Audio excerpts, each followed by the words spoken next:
आइए बात कर लेते हैं डेटाबेस सिस्टम्स में फंक्शनल डिपेंडेंसी और नॉर्मलाइजेशन की। अगर हमें कंसेप्ट फंक्शनल डिपेंडेंसी का समझ में आ गया तो हमारे नॉर्मलाइजेशंस का सारे के सारे कंसेप्चुअल से लेकर न्यूमेरिकल क्वेश्चंस जो हैं हम आराम से सॉल्व कर सकते हैं। अब फंक्शनल डिपेंडेंसी तक पहुंचने के लिए हमें थोड़ा सा जो है पहले बेस तैयार करना पड़ेगा कि हम फंक्शनल डिपेंडेंसी तक हमें आना क्यों है।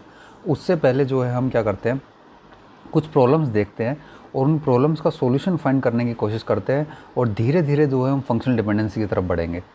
तो सबसे पहले देखो क्या है कि आप जानते हैं कि किसी भी पर्टिकुलर टेबल के अंदर अगर मुझे कोई क्वेरी लगानी है तो वो क्वेरी कब लगेगी, जब मेरा डेटा जो है एक सिंगल रिलेशन के अंदर रखा होगा।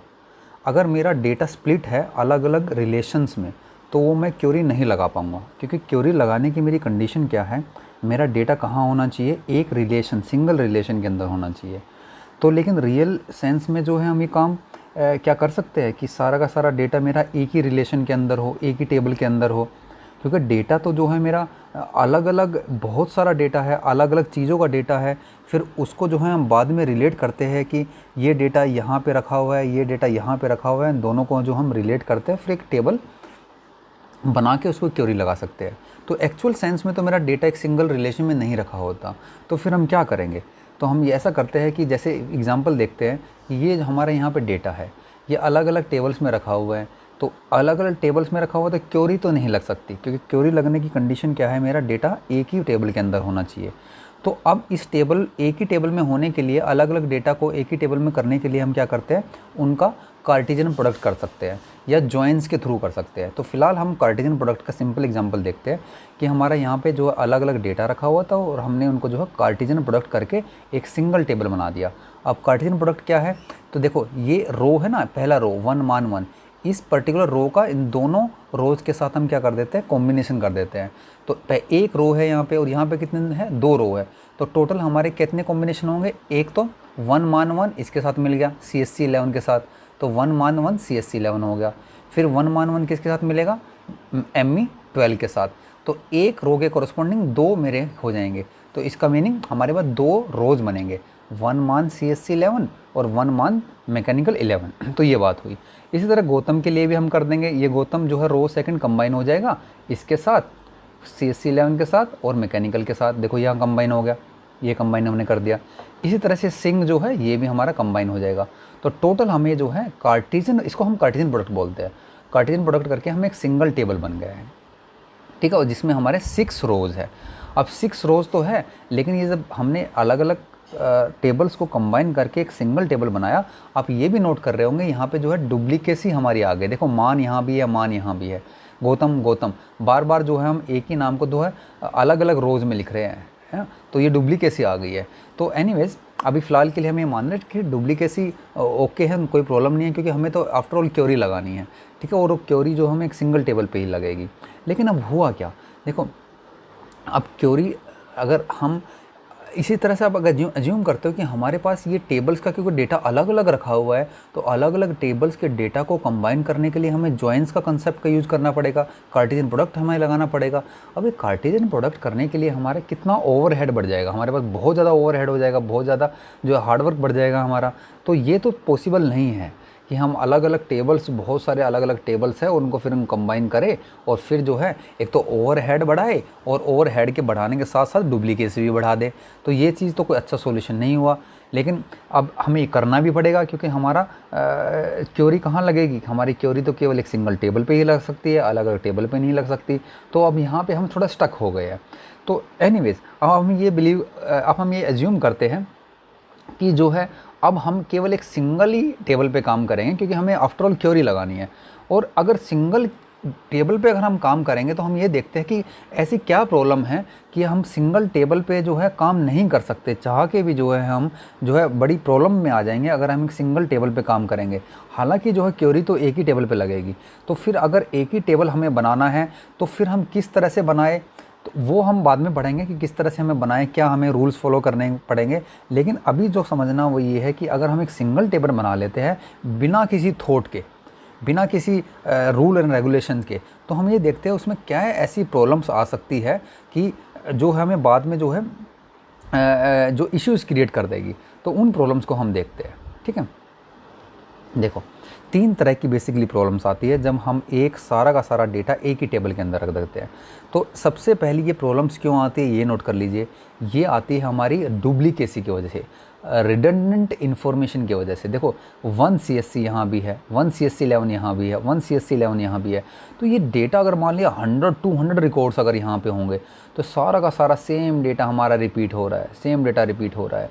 तो इसको बोलते हैं redundant information, duplicate rows, duplicate entities in a particular table. तो डुप्लीकेट एंटिटीज़ जब तक होगी तो हम जो है बड़ी तकलीफ़ में पड़ जाएंगे, बड़ी प्रॉब्लम में पड़ जाएंगे। ठीक है, वो प्रॉब्लम कौन कौन सी प्रॉब्लम्स हो सकती है जो हमारी डुप्लीकेसी और रिडंडेंट इन्फॉर्मेशन की वजह से आ सकती है।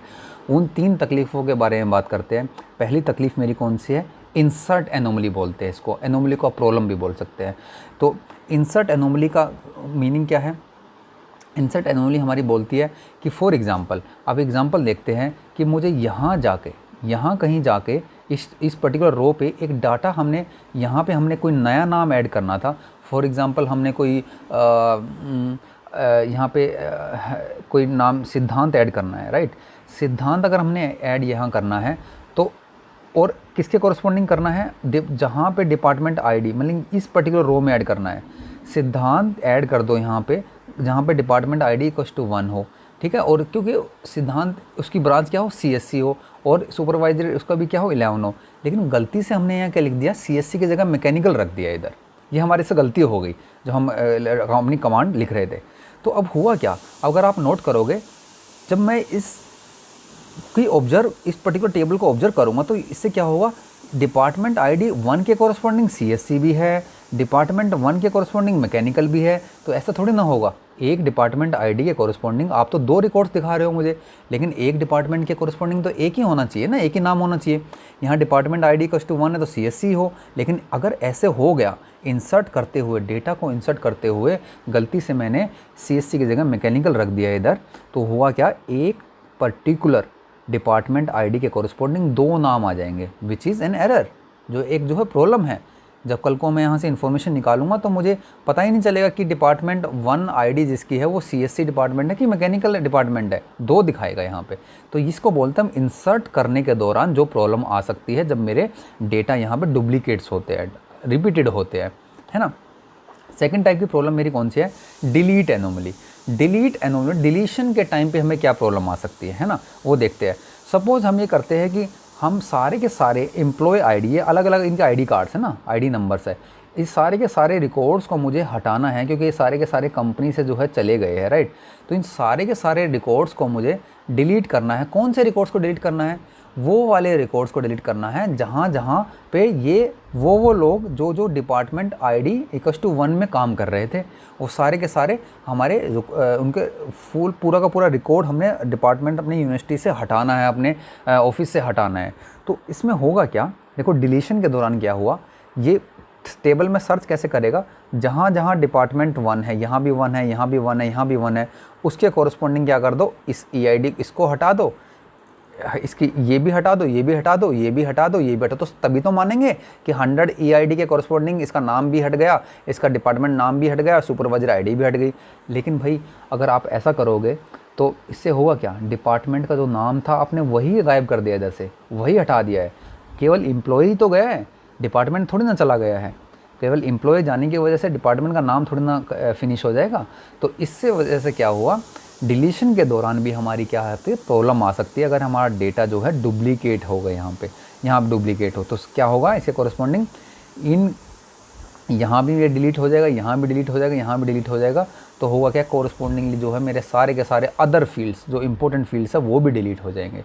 इसको बोलते हैं हम डिलीट एनोमली, मीनिंग डिलीशन के टाइम पे प्रॉब्लम आ सकती है हमारी, है ना। थर्ड हमारी क्या है? Update anomaly. कभी कभी जब हमारे पास इस तरह के हम सिनेरियो रखते हैं कि एक ही टेबल के अंदर हमने सारा डेटा रख दिया और उसकी वजह से क्या हो? डुप्लीकेसी है हमारी टेबल के अंदर।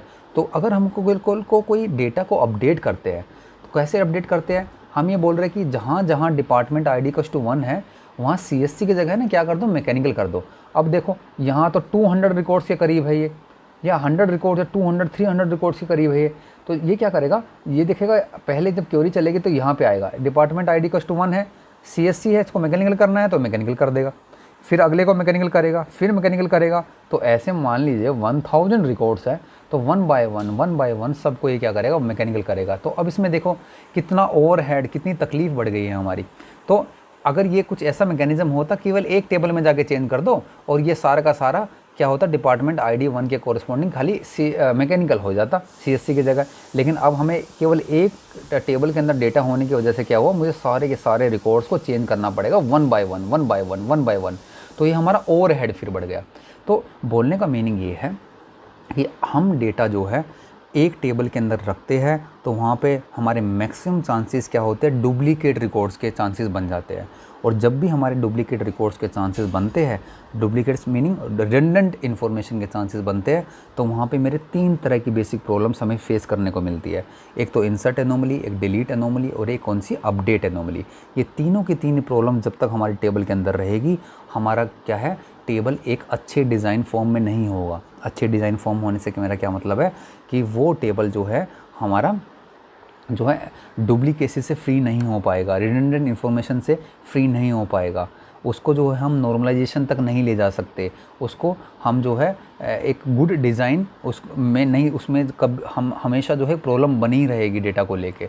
तो हमारा जो है मकसद क्या होना चाहिए, जब भी हम कोई टेबल बनाए, वो टेबल जो है इस तरह से बनाए, इस तरह से कंबाइन करे कि वो सारी की सारी तीनों के तीनों एनोमलीज से हमारे क्या हो, फ्री हो।